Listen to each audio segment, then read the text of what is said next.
Hello and welcome to rtministries.org, and then welcome to the Bible study portion, and we're in Mark 1:25. Mark 1:25. And for all you at home, or maybe the first time you're tuning in, this is a verse by verse, book by book Bible study, and we go through verse by verse and just comment about it. And it's a good way to learn, and it's one of the best ways to learn. I'm going to read a couple verses before, just to catch you up and kind of put you in context before we start with verse 25. I'm going to start with verse 21. Then I'll stop at we'll slow down at verse 25.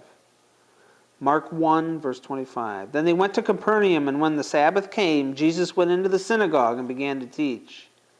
The people were amazed at his teaching because he taught them as one who had authority, not as the teachers of the law.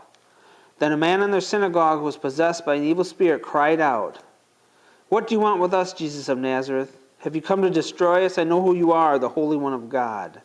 And that's where we left off last week, to bring you up to speed, Jesus was in the synagogue and somebody was possessed inside the synagogue and said, "I know who you are, you're the Holy One of God." They know who Jesus is. And Jesus said, 25, "Be quiet," Jesus said sternly, "come out of him."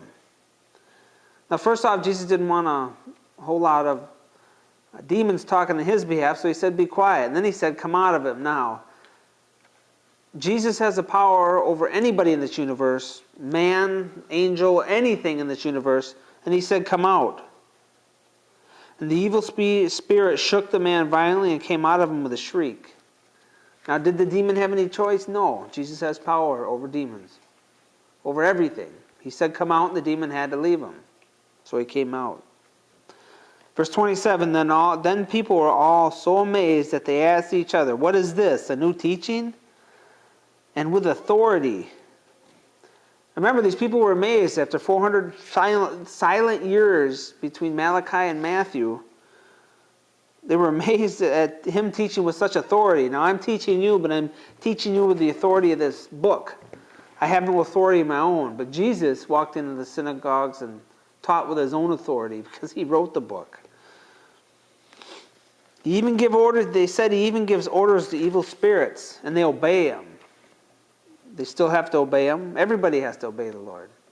There's a day coming where everybody's going to meet the Lord, and everybody's going to, if he says, "Depart from me," and throws you in the lake of fire, there ain't nothing you can do about it. News about him spread quickly over the whole region of Galilee. Verse 29. As soon as they left the synagogue, they went with James and John to the home of Simon and Andrew. Simon's mother-in-law was in bed with a fever, and they told Jesus about her. Now, who is Simon? That's Peter. So Peter's mother-in-law, so Peter was married. And the Catholic Church raised Peter up higher than he should be, and he was the first of the popes. But according to this, he was married. He had a mother-in-law. So it goes against Catholic teaching, the Bible. Simon's mother-in-law was in bed with a fever, and they told Jesus about her. So he went to her, he took her hand, and helped her up. The fever left her, and she began to wait on them. Now Jesus just went over the bed and took her by the hand, and the fever was gone. Again, he has a power over sickness, over anything. He can do whatever he pleases to do. That evening, after sunset, the people brought to Jesus all the sick and demon-possessed. Now his fame was spreading a little bit, and there's people from all over the country bringing sick people to him because they were saying he could heal. And if a healer came into town wherever you live and word got out that he is actually healing people, people from all over the place would start coming, and they did. The whole town gathered at the door, and Jesus healed many who had various diseases. He also drove out many demons. But he would not let the demons speak because they knew who he was. Now the Bible speaks about demon possession, and I know the world don't talk much about demon possession anymore, but if it was true in the Bible, it's true now. So what does a demon-possessed person look like? Well, it's hard to tell. A lot of the demon-possessed people in the Bible, they threw themselves in the fire and they cut themselves. And it's strange that a lot of kids out there cut themselves now. A lot of weird they hurt themselves a lot, or they even shoot other people. There's a lot of schizophrenia, where people are hearing voices in their heads and stuff. There's a lot of different names. We name it now, but if there's demon possession here, and there's demon possession now. So, but again, we don't have to worry too much. That's a area we don't have to deal with. The Lord deals with that area. Verse 35. Very early in the morning, while it was still dark, Jesus got up, left the house, and went off to a solitary place where he prayed.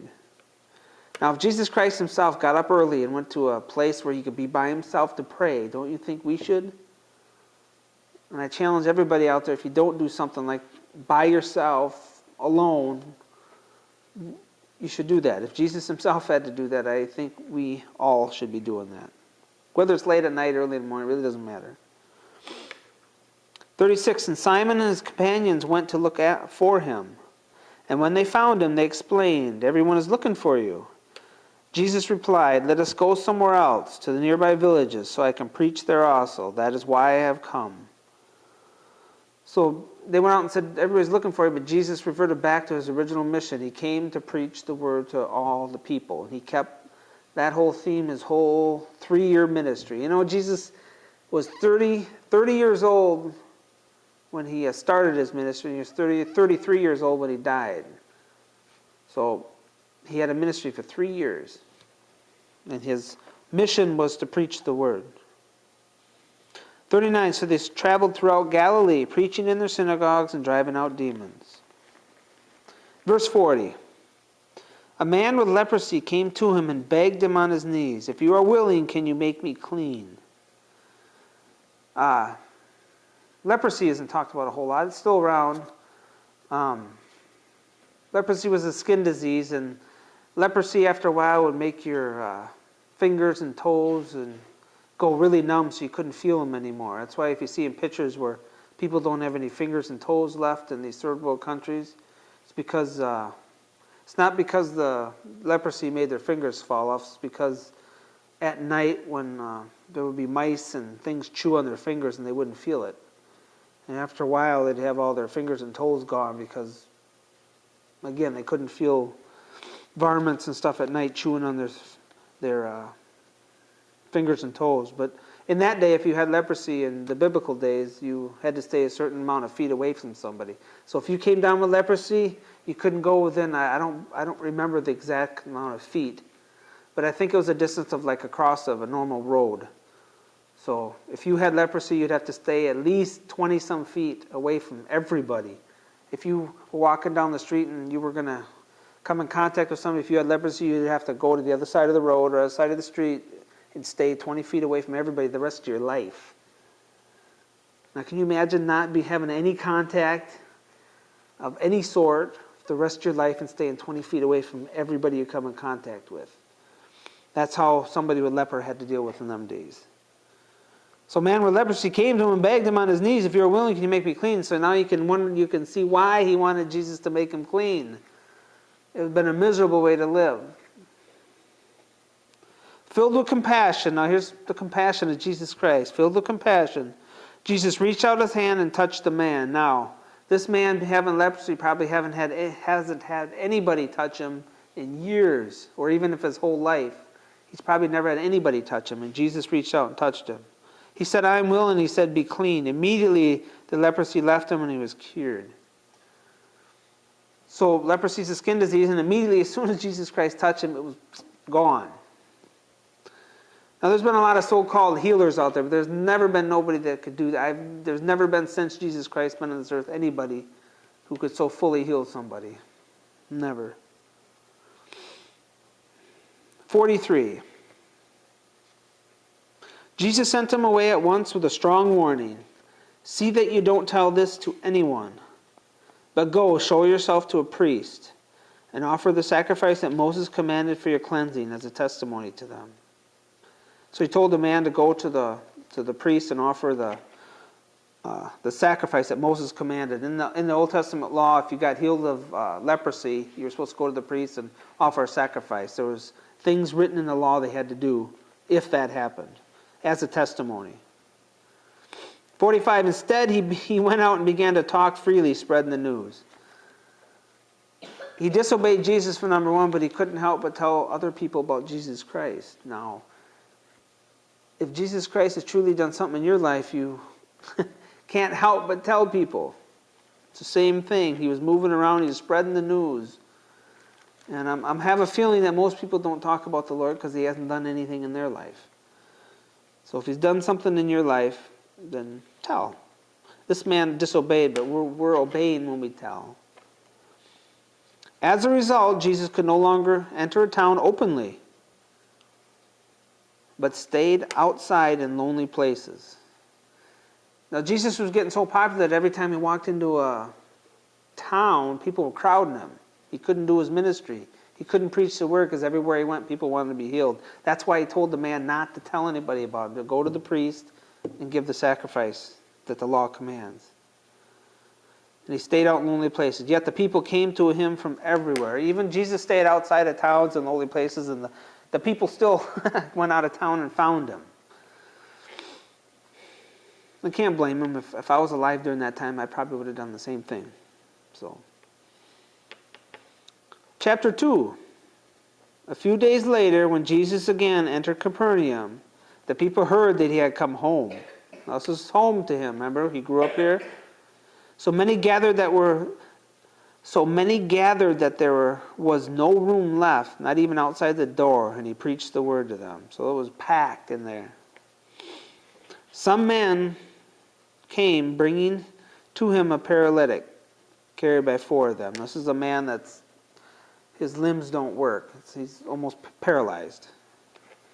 So in them days, boy, you'd have to really rely on somebody and they had carried him around on a mat. You couldn't work, you couldn't do nothing. They didn't have Social Security in them days.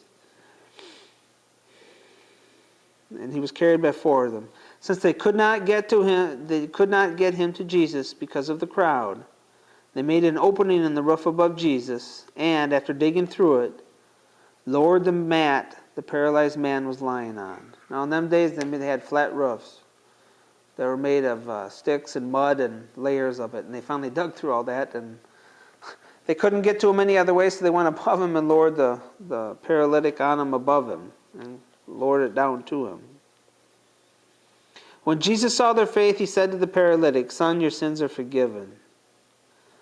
Now Jesus saw the faith of who? He saw the faith of the people. Obviously the people that took the man there. And the paralytic had to have faith of his own too, because he would have said, "Don't bother." Right? They had to have faith of their own. And Jesus, he didn't immediately heal him of his body. He healed him of his what? This is the need of all of us. Jesus went to his immediate need of his sins being forgiven. And he said, "Son, your sins are forgiven." Now, this paralyzed man, did he do anything to get salvation? Did he do anything to gain it? No, he did nothing. He didn't even ask Jesus to save him. Jesus just looked at him and said, "Son, your sins are forgiven you." He did nothing to even ask for it. And then you hear all these churches and people out there say, "You got to say this prayer, you got to say this prayer, you got to say this prayer." Now there are people out there that say a prayer and are saved.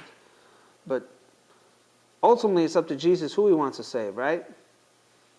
According to the Bible, it's whoever he chooses to reveal himself to. So kind of hard for some of our minds to grasp, but again, he went to his immediate problem. If you have no money out there and you're in a ditch and you're cold and you're hungry,